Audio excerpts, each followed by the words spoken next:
Evelyn Matei es economista y política chilena, con una larga trayectoria en cargos públicos. Ha sido diputada, senadora, ministra del Trabajo y Previsión Social y ahora en los últimos años se desempeñó como alcaldesa de Providencia. En su segunda aspiración presidencial, representa a los partidos del conglomerado Chile Vamos. Es madre de 3 hijos.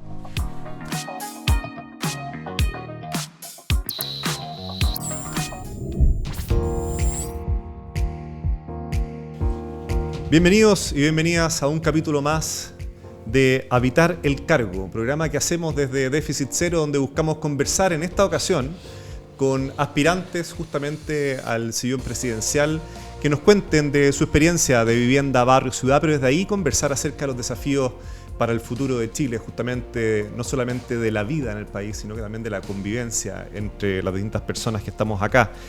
Soy Sebastián Bowen y en esta ocasión tenemos justamente la oportunidad de contar con Evelyn Matei en Habitar el Cargo, candidata de Chile Vamos. Así que muchas gracias, Evelyn, por estar hoy día acá presente.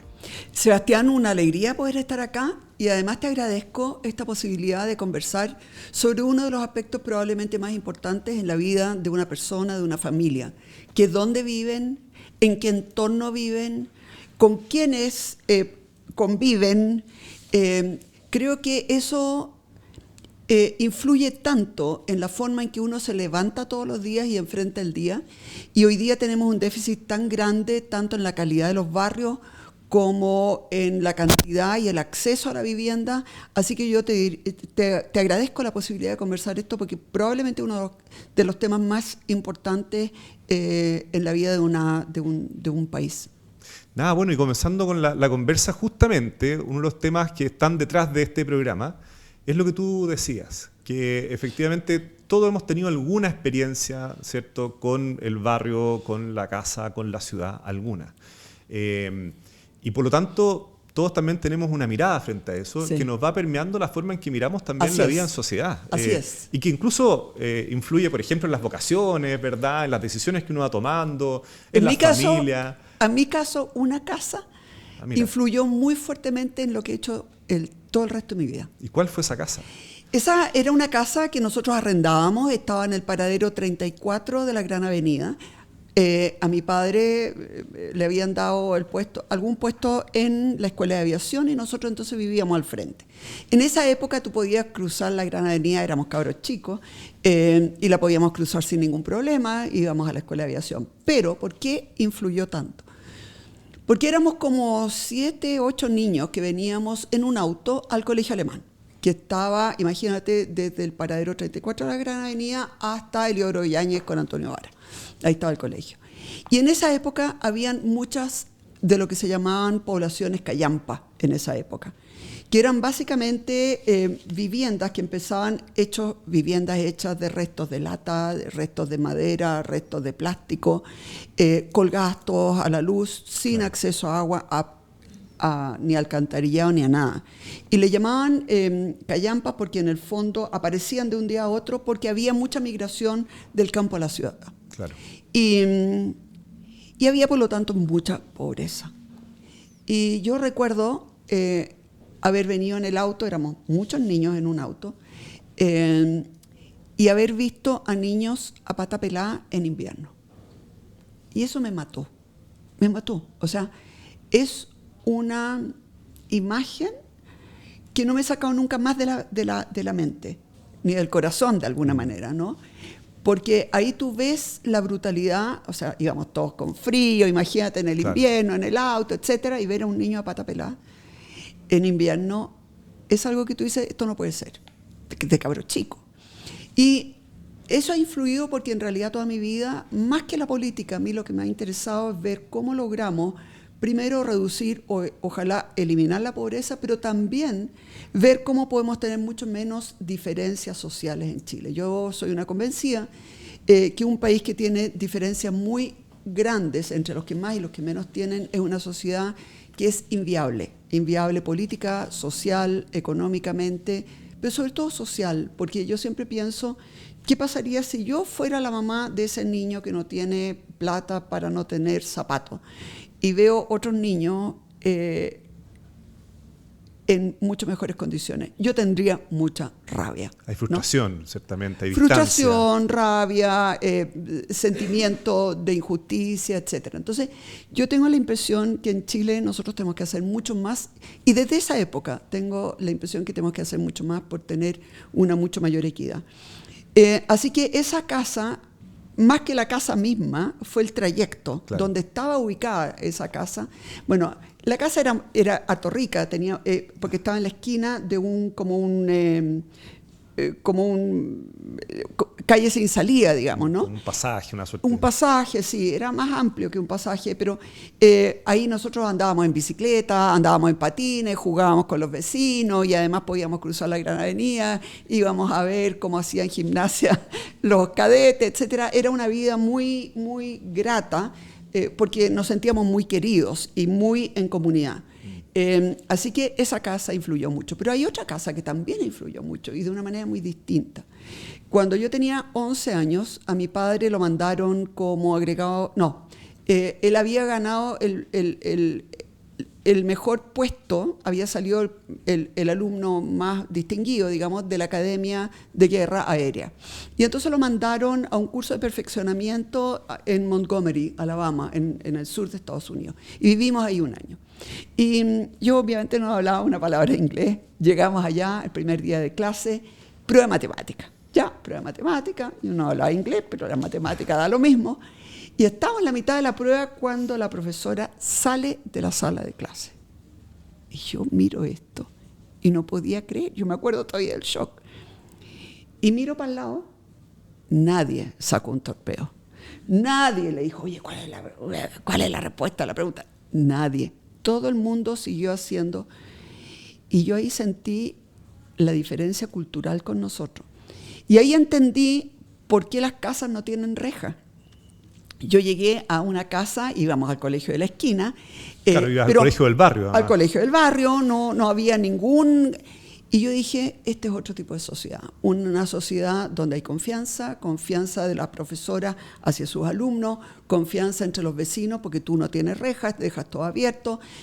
Cuando nosotros llegamos a la casa, algún vecino, me acuerdo, nos trajo como unas bebidas y unos pancitos y algo como para darnos la bienvenida, porque tú sabes que cuando tú llegas a una casa está vacía, no hay nada que comer. Y yo sentí ahí una sociedad que a mí me gustaría que existiera en nuestro país.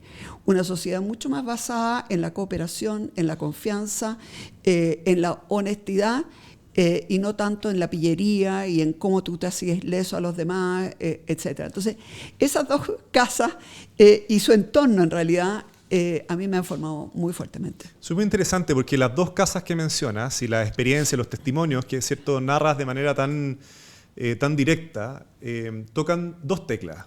Por un lado, mencionaste como la equidad, ¿cierto? Sí, esta idea sí. de un poco también una igualdad de oportunidad, de sí. que hay una justicia, ¿verdad? Sí. Es que ¿sabes lo que pasa, dice? Sebastián? ¿Sí? Yo estudié becada, semibecada en el colegio alemán. Y estudié becada con la mejor profesora de piano de Chile en esa época, también becada. Y yo tengo tan claro que yo no hubiera llegado a lo que he llegado si no hubiera tenido esas oportunidades. Entonces veo otros niños, quizás con más talento, quizás con más ganas que yo, y que no tienen esas oportunidades. Por eso que para mí, claro, eso también, ese tema de las oportunidades y de la equidad, es súper importante porque lo viví. No, además, es del estómago, ¿me entiendes? No es de la mente. Porque permite además desarrollar todo el potencial que hay en los seres humanos. Cuando uno dice que tenemos dignidad, lo que es la dignidad es justamente eso, es todo ese potencial que existe, ¿verdad? Es que eso es la dignidad y me pasa, digamos, que eso es lo que justifica éticamente una sociedad que cree en que las personas, ¿no es cierto?, tienen libertad para hacer de su vida lo que corresponda o lo que quieran hacer. Pero esa libertad, si tú no le das los medios, en realidad no existe.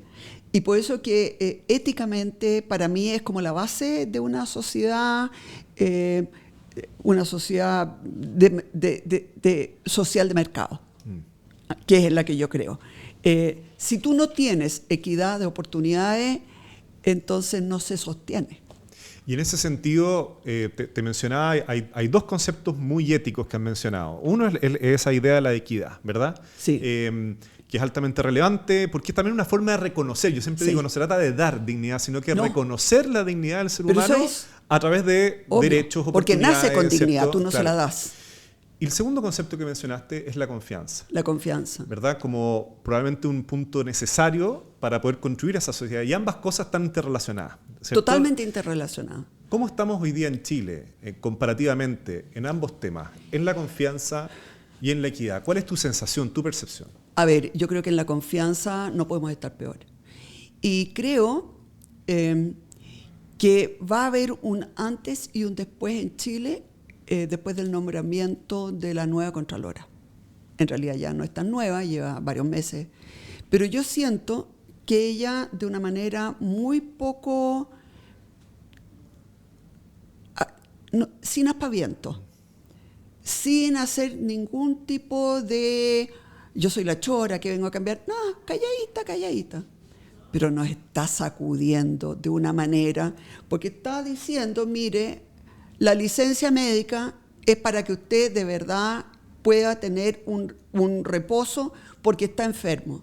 Pero no es para viajar, no es para viajar fuera del país, no es para tener licencia médica cuando tú trabajas en un hospital público, pero sí puedes seguir trabajando en una clínica privada. O sea, siento que ella va a poner muchos temas que se habían vuelto como normales, se habían normalizado en Chile. Ella va a empezar a decir, esto no. De hecho, se desperdició una oportunidad muy importante durante la pandemia, cuando se dio un bono para familias que habían perdido el empleo. Y como, no sé, 40, 60 mil empleados públicos accedieron a ese bono sin haber perdido el empleo.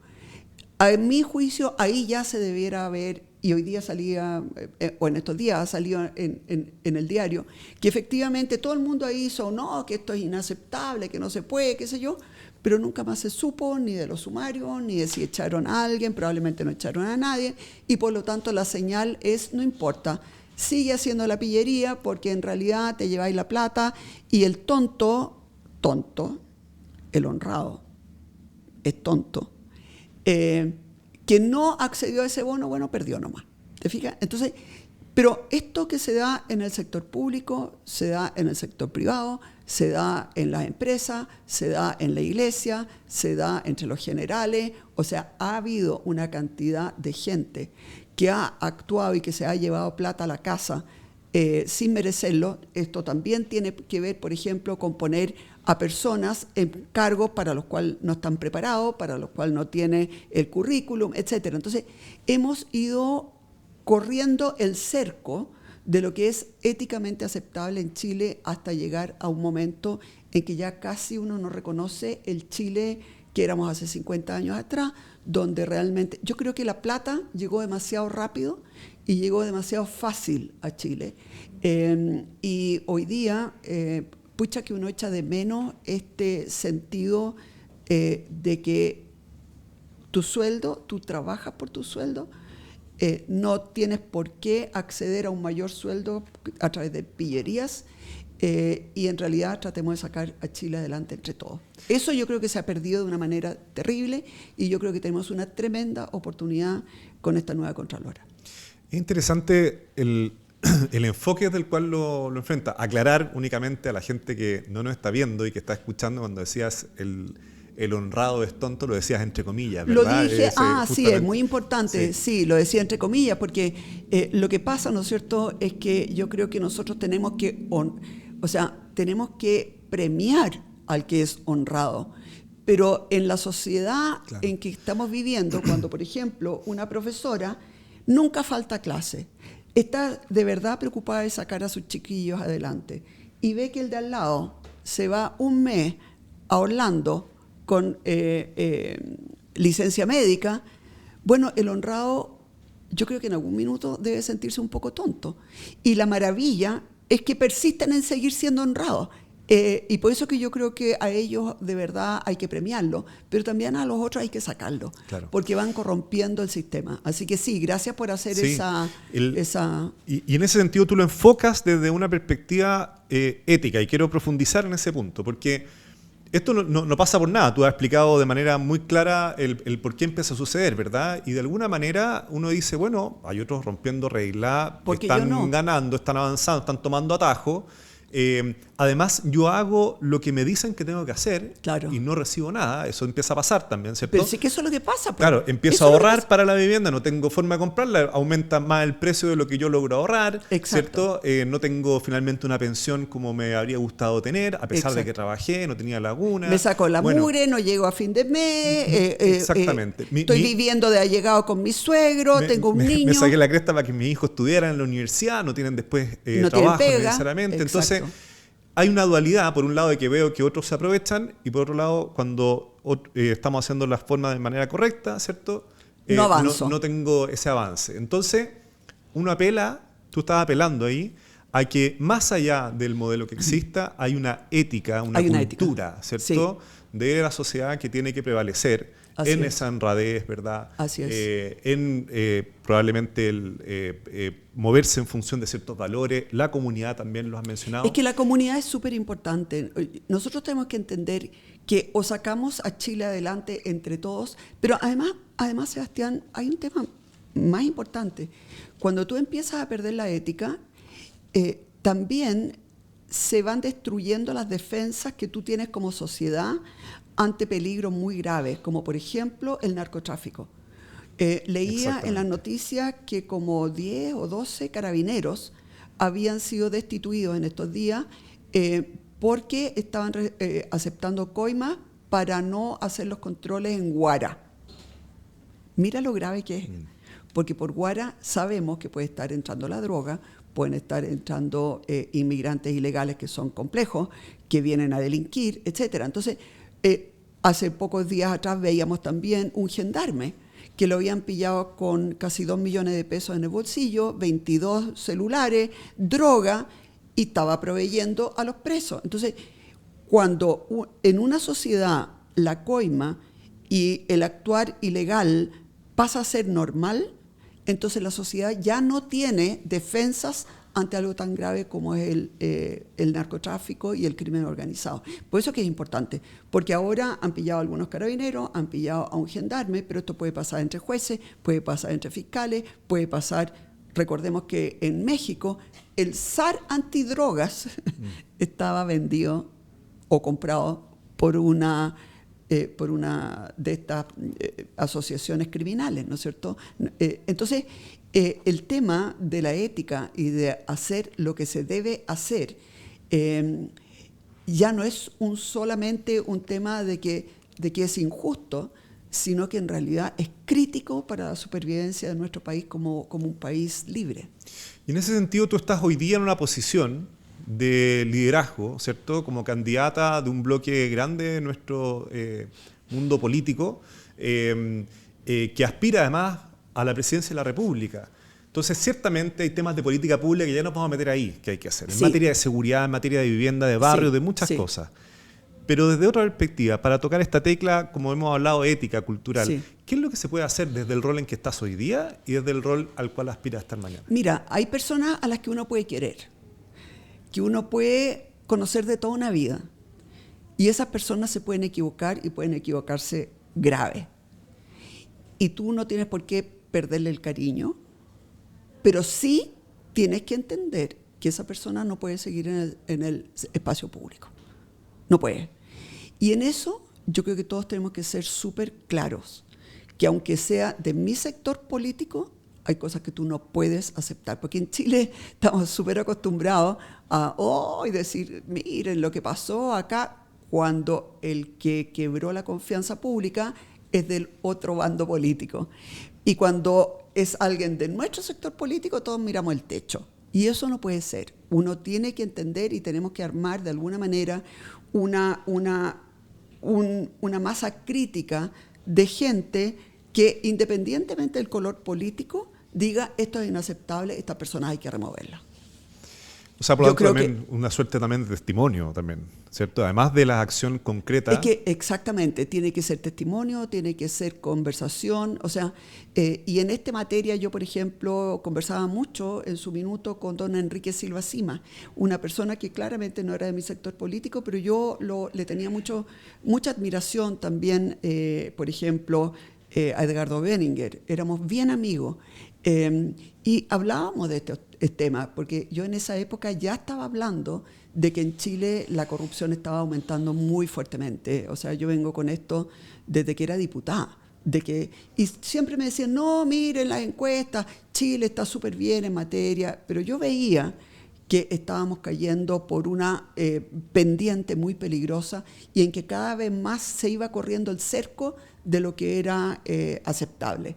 Y yo intuía que eso era algo que era complejo para nuestro país. Evelyn, voy a vincular tu historia.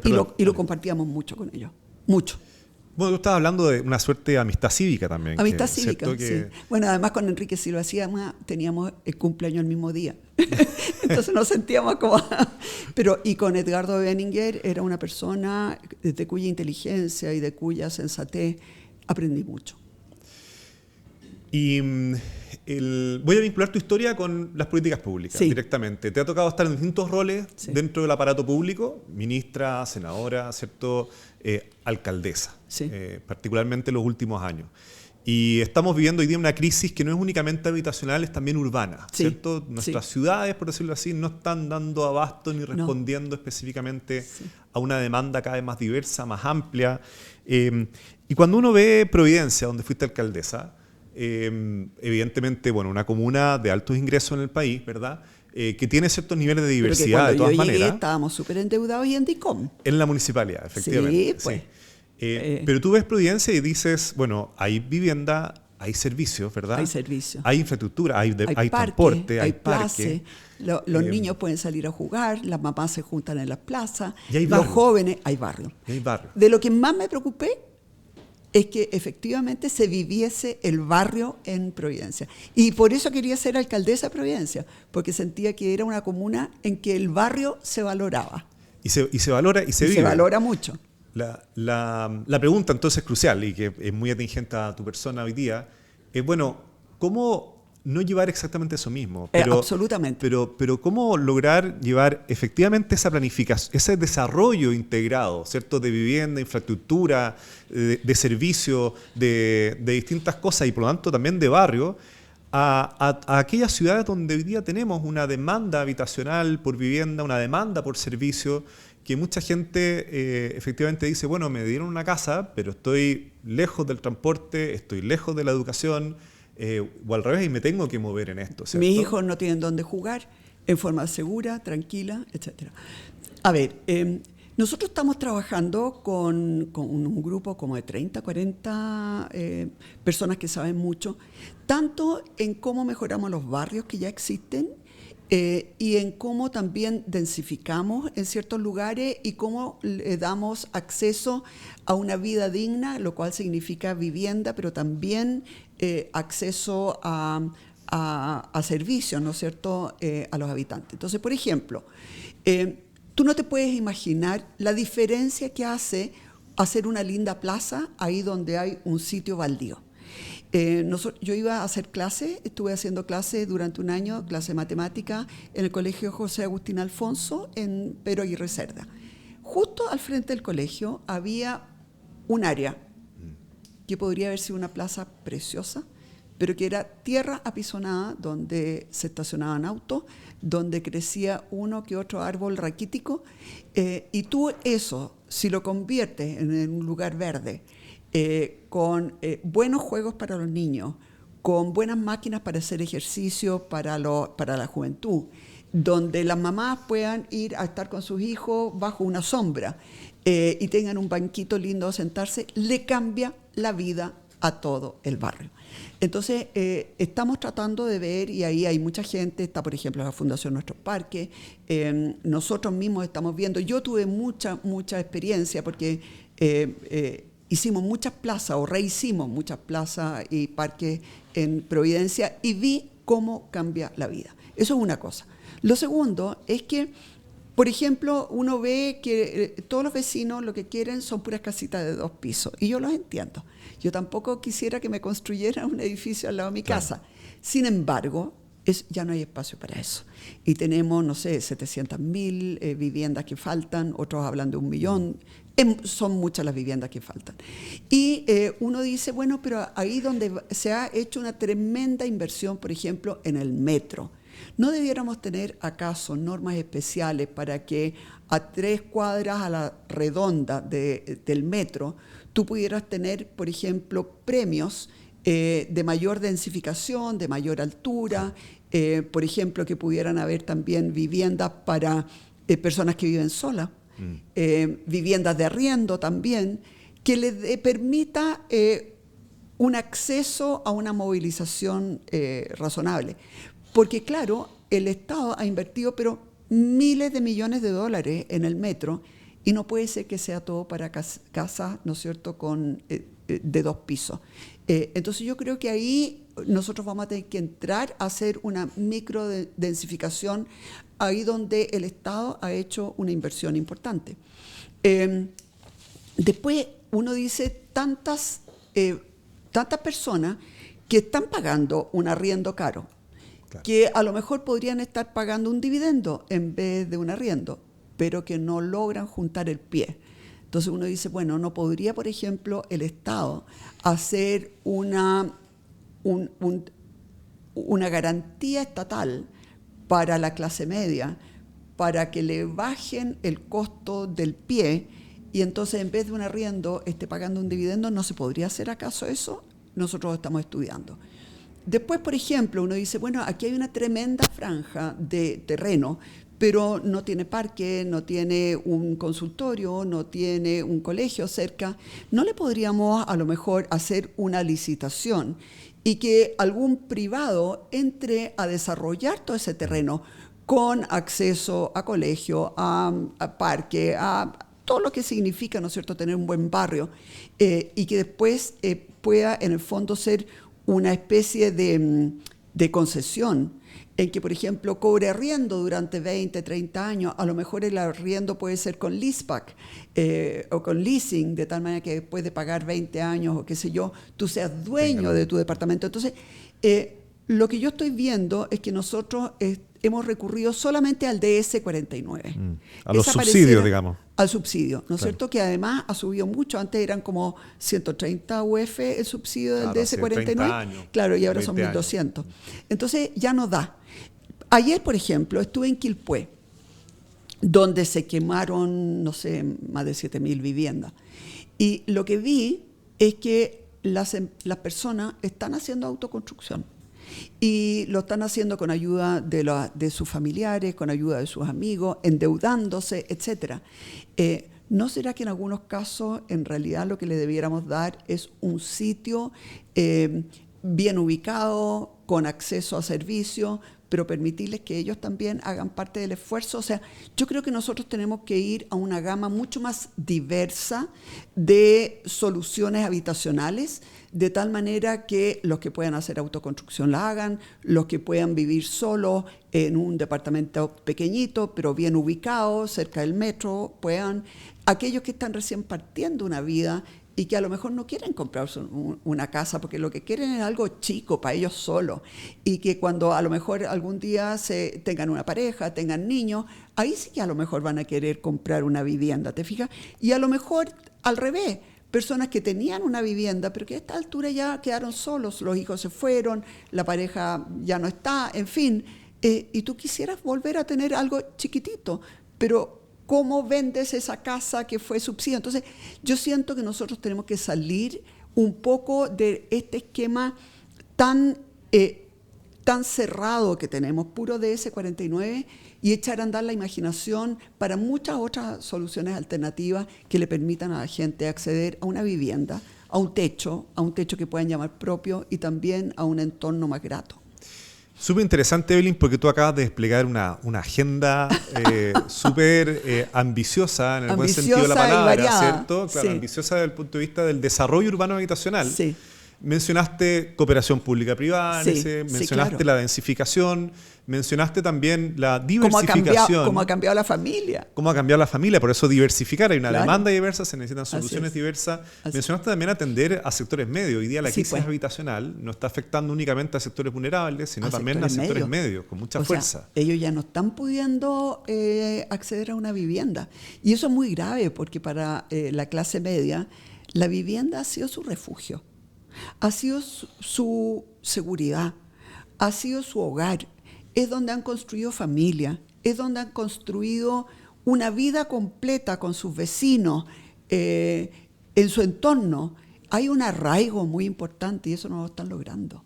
Y Nosotros entonces eso produce mucha ansiedad. Decimos una casa no es una casa. Es todo lo que acabas de mencionar, justamente. sí, ¿cierto? eso Ese es. arraigo es futuro, además. Exactamente. Entonces, cuando eso se empieza a alejar, inevitablemente se empieza a alejar también el proyecto, ¿cierto? De futuro, y que hoy día también en Chile echamos un poco de menos ese proyecto de futuro.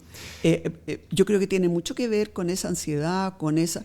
lo que a mí como alcaldesa de Providencia, en que teníamos además varios liceos y liceos importantes, nosotros detectamos un problema de salud mental entre nuestros estudiantes que era muy grave y que tiene que ver con esa falta de arraigo y que tiene que ver con esa falta de un sistema que te acoja y que tiene que ver además con muchas dudas frente al futuro, mucho miedo frente al futuro. Me es inevitable hacer dos preguntas respecto de la agenda que mencionas, ¿ya? Que son preguntas bien transversales a todos los temas que mencionaste. Sí. La primera es que lo que está detrás de eso es, por decirlo así, oportunidad. O sea, lo que tú estás mencionando es que Chile tiene grandes necesidades en materia de vivienda, sin duda, y en materia de ciudad, pero ojo, tenemos grandes oportunidades, ¿verdad? Y que las podemos aprovechar. Sí. La pregunta lógica, la primera, y que después te voy a tirar la segunda, es ¿por qué no ha pasado? Yo creo que en algún minuto dejamos totalmente de lado lo importante que es que nuestro país crezca. Pasó a ser como que, no, si Chile crece, casi crece así porque tiene derecho divino de crecer. Y dejamos de hacer aquellas cosas que nos permitieron crecimiento. Y cuando tú creces al 2%, no hay dinero para hacer muchas de estas cosas, pero además no hay dinero público, porque por muchas reformas tributarias que hagas, la verdad es que no recaudas lo que recaudarías cuando hay crecimiento económico. Pero tampoco hay dinero privado. Cuando no se crean nuevos empleos, tú tienes miedo de que si te echan no vas a encontrar otro, tienes miedo de endeudarte, pero además los salarios no crecen, porque cuando hay mucho desempleo no crecen los salarios. Entonces yo creo que aquí hay un problema también del desarrollo de Chile que no lo hemos tomado en serio ya hace más de 10 años, ¿no? Y yo creo que eso también está cambiando. Yo creo que hoy día en todos los sectores políticos el crecimiento está pasando a ser una prioridad mayor de lo que ha sido en los últimos 10 años. Eso es una cosa. Y lo segundo es que nos enamoramos de una sola receta, que fue el DS-49. Y no hemos tenido la flexibilidad, en parte porque también los gobiernos duran 4 años nomás. Y tú pones un ministro y cuando ya aprendió, ya viene otro. Y entonces ha habido muy poca flexibilidad en entender que están más caros, que los permisos se están demorando demasiado, que la densificación sí, una cosa es lo que quieren los vecinos, que todos quieren vivir en un barrio de casa de 2 pisos, pero lo que requiere la ciudad y lo que requiere, ¿no es cierto?, la sociedad es probablemente otra cosa. Los cambios en los planos reguladores tardan una eternidad, son muy poco flexibles.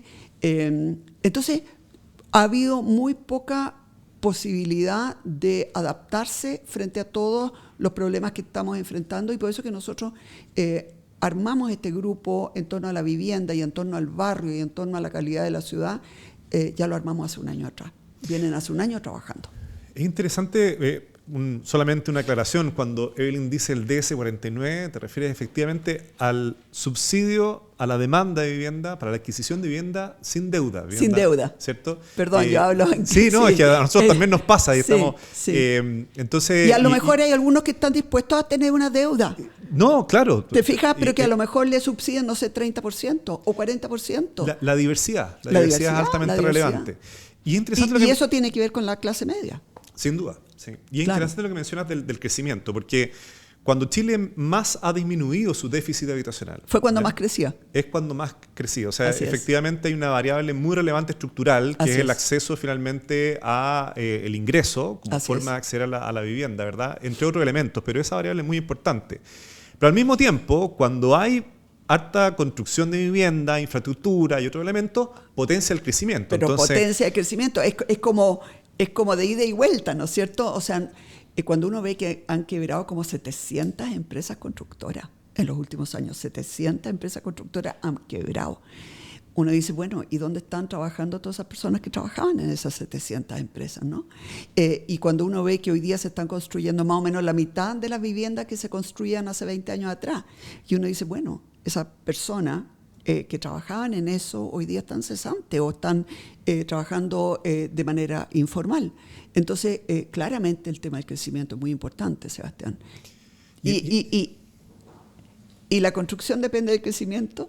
Claro. La construcción genera crecimiento. No, por eso... Es como círculo virtuoso. Yo creo que es súper interesante desde la perspectiva de una candidatura presidencial y esta discusión, ¿cierto?, en la agenda presidencial, el tema de la vivienda en la ciudad, porque puede ser una palanca que genere no únicamente vivienda, sino que es desarrollo en términos generales. Y dado que además el Estado hoy día prácticamente no tiene dinero, está endeudado ya prácticamente al límite, yo creo que es muy importante entender que en esto tenemos que actuar junto con el sector privado, donde sí hay ganas de invertir, donde sí hay dinero que invertir, donde sí hay proyectos, pero hay veces, ¿no es cierto?, que todo lo que son los permisos, la precariedad de los permisos, me ha tocado ver, ¿no es cierto?, que alguien obtiene el permiso municipal y después hay no sé cuántas formas distintas de ir a la justicia, o en algún minuto se fue mucho a la Contraloría empezó a meterse en decir que ese permiso estaba bien dado o mal dado. A mi juicio nunca tuvo las facultades, nunca tuvo... no le correspondía a la Contraloría, pero se metió igual, y por lo tanto precarizó muy fuertemente la confianza. Y Evelyn, en ese sentido, hoy día tenemos un despliegue de un plan de emergencia habitacional, sí, ¿cierto?, con una meta de 260.000 viviendas, 65.000 viviendas al año. Tenemos que aumentar eso. Hay que aumentar eso. Eso te iba a preguntar. En base a la estrategia que han ido armando, este despliegue de líneas que has mencionado ahora, ¿ustedes están en condiciones de poder decir, mira, nos gustaría poder llegar a esta tasa de producción de soluciones habitacionales? Yo soy muy cuidadosa en que no se interprete como que es una promesa electoral. Porque me carga hacer promesas electorales si tú no estás seguro que las puedes cumplir. Dicho eso, a nosotros nos gustaría apuntar más bien a unas 100.000 al año.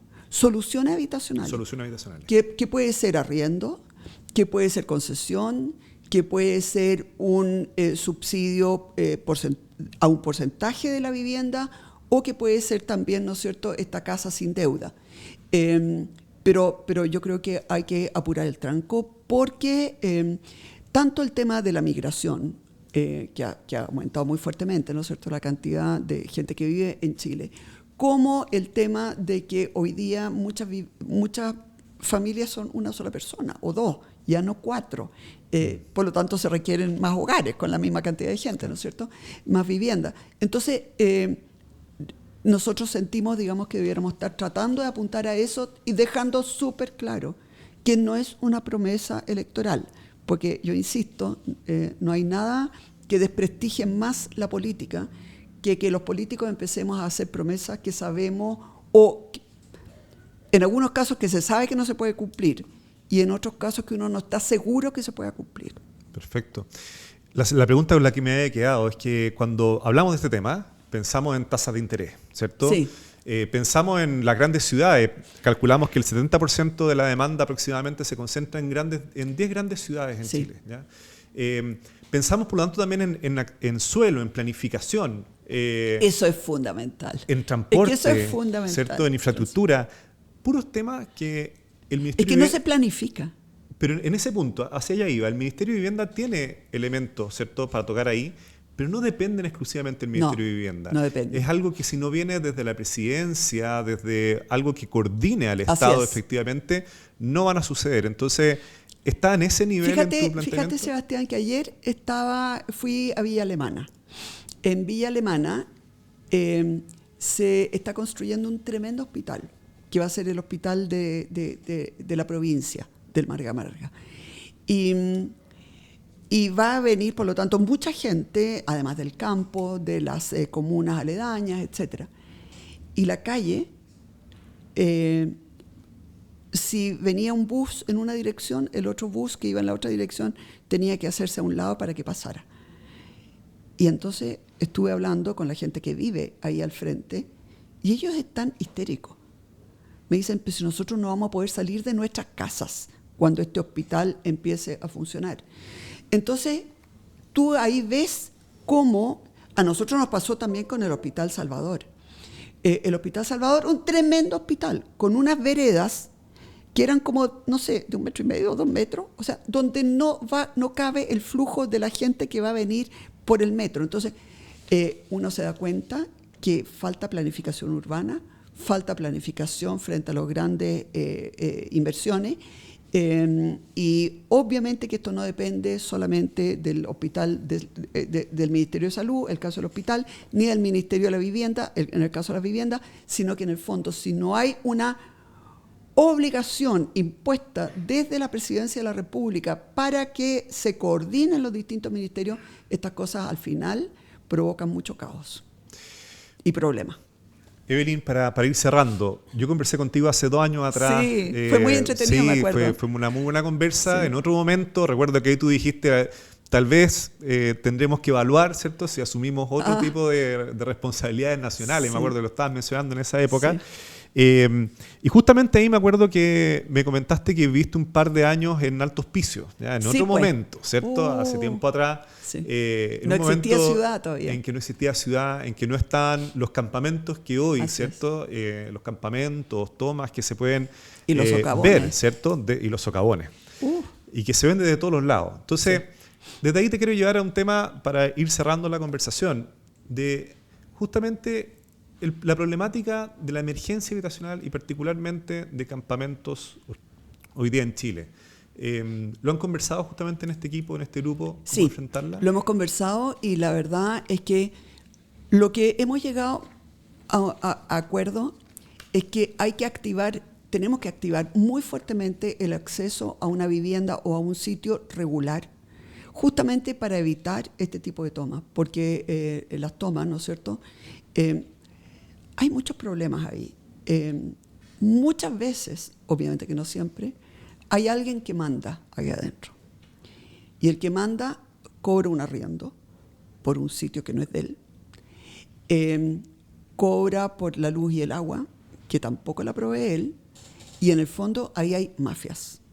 Y ahí hay mafias que están haciendo una cantidad de dinero increíble. Me contaban, no me consta, que por ejemplo en la toma del Cerro Chuño cobran como 200.000 pesos, 250.000 pesos mensuales a la gente que vive ahí. Estafando, finalmente.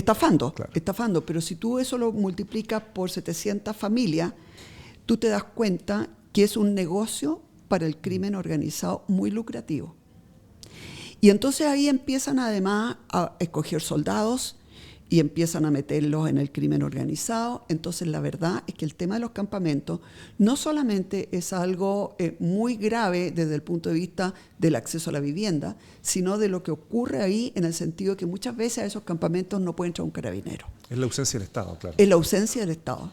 Así que eso es un motivo más para entender que tenemos que tener, pero tenemos que correr en dar buenos y más soluciones habitacionales, porque si no van a seguir existiendo y proliferando este tipo de campamentos.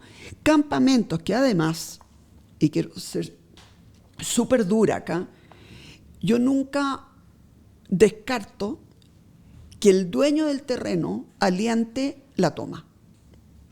Porque después sabe que tiene miles de familias ahí y que el Estado de alguna manera se va a sentir obligado a comprarle ese terreno a un muy buen precio. Acá la frescura puede venir por todos lados. Y eso uno lo tiene que tener súper claro, y por eso que realmente uno no puede permitir nuevos campamentos. Pero al no permitir nuevos campamentos, tú tienes que dar buenas soluciones. Y en forma muy rápida. Estamos contra el tiempo. Así que, pero yo quiero decir que así como pueden haber mafias de gente que se toma, también puede haber mucha deshonestidad del dueño del predio, que en el fondo dice, con esto me aseguro que el Estado me va a comprar el predio. Muy claro. Para terminar, ¿te gusta el ping-pong? Me encanta el ping-pong, pero soy re mala. Juguemos rapidito. Tú me respondís con la misma cantidad de palabras que la pregunta. Si yo te digo plan de emergencia habitacional, ¿tú qué dices? Urgente. Si te digo arriendo. Necesario. Y si te digo colaboración pública-privada. Indispensable. ¿Cuáles son las 3 prioridades, en pocas palabras, de tu gobierno? Tener, en materia de vivienda o en general. En general. En general, obviamente que seguridad ciudadana. O sea, es lo que la gente más pide. Segundo, desarrollo. Y cuando hablo de desarrollo, es desarrollo económico, pero también es desarrollo social. Y tercero, comunidad. Comunidad. Confiar unos en otros. Ayudarse unos a otros. Yo creo que esa empatía, esa solidaridad está muy fuertemente arraigada en los chilenos. Muy fuertemente arraigada. Y eso yo creo que hay que premiarlo, hay que estimularlo y hay que entender que vamos a salir todos juntos de los problemas que tenemos. Mira, este es un presente para agradecerte por haber estado hoy día en Habitar el Cargo. Lo tienes que abrir, ten cuidado que salta. No, broma. Lo puedes abrir y es un símbolo que hemos pensado justamente respecto de la construcción, respecto a la necesidad de la vivienda. Te pueden ver ahí justamente un plomo que si le abres ahí el palo que tiene, el trípode, ahí se arma. ¡Ay, qué lindo! Y lo hicimos con un sentido, Evelyn, que cuando hay justamente, ahí está el plomo, sí. Cuando hay un desafío de aspirar justamente a la presidencia de la República, es un cargo de altura, ¿verdad? Y uno tiene que estar aplomado. Y uno tiene que estar aplomado, recordando cuál es el centro, que son las personas, y desde ahí construir instituciones rectas hacia arriba. Así que muchas gracias por estar hoy día acá presente. Al contrario, yo te quiero decir que leí la propuesta de déficit cero. No sé si lo alcanzan a mirar. La tengo entera subrayada. Te la vamos a entregar en color ahí. Anotaciones mías, mira, etcétera. Qué matea, Evelyn. Creo que es una tremenda contribución. Mi equipo también lo está mirando. En muchas cosas coincidimos. Tanto es así que aquí existe un código QR si uno quiere ir incluso con mayor profundidad a las propuestas. Yo te felicito a ti y a todos los que están detrás de déficit cero. Me ha tocado estar con muchas familias que están en campamentos o que están allegados y que lo único que quieren es poder tener un acceso a una vivienda, y por lo tanto yo creo que aquí no debieran haber ningún tipo de diferencias políticas, sino que esto debiera ser una meta meta país, ¿no? Así que gracias también a ti por esta invitación y por todo el trabajo que han hecho. Muchas gracias por las palabras, la conversa, las propuestas, y bueno, y encantado siempre de cooperar desde las propuestas y de los estudios. Me llevo mi plomo. Eso, genial que te acompañe. Muchas gracias, chao. Gracias, chao.